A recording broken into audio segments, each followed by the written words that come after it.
L'épidémie n'est pas terminée, je le disais, le nombre de cas baisse depuis plusieurs semaines, mais attention, ces derniers jours, la baisse s'est ralentie.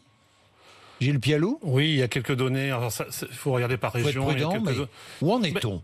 Alors, où en est-on? C'est simple. On a un reflux de cette quatrième vague qui est tout à fait saisissant et qu'on voit sur le terrain. Je regardais ce matin les disponibilités des lits à Thonon. Dans mon service, il y a 8 lits dédiés. On a 6 malades. Et surtout, la réanimation, qui avait 7 lits dédiés, avait 2 malades. Donc, voilà, en gros, c'est un reflux. Mais c'est pas la marée basse. Donc, il y a encore une circulation virale. Il y a plein de zones d'incertitude. On y viendra peut-être. L'école, d'une part. Les vaccinés.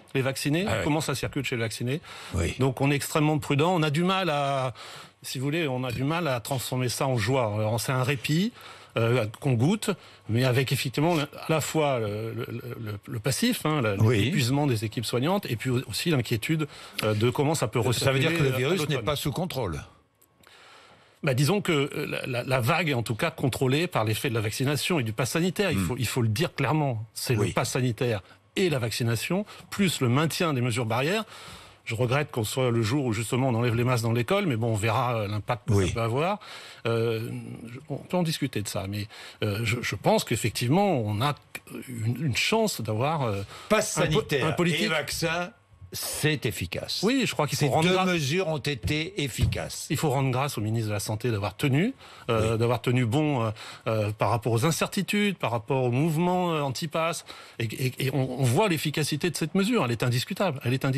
En métropole, mais aussi dans les départements où ça diminue au prorata, effectivement, de la vaccination qui augmente doucement en Guyane et aux Antilles. Mais on n'est pas à l'abri d'un retour épidémique.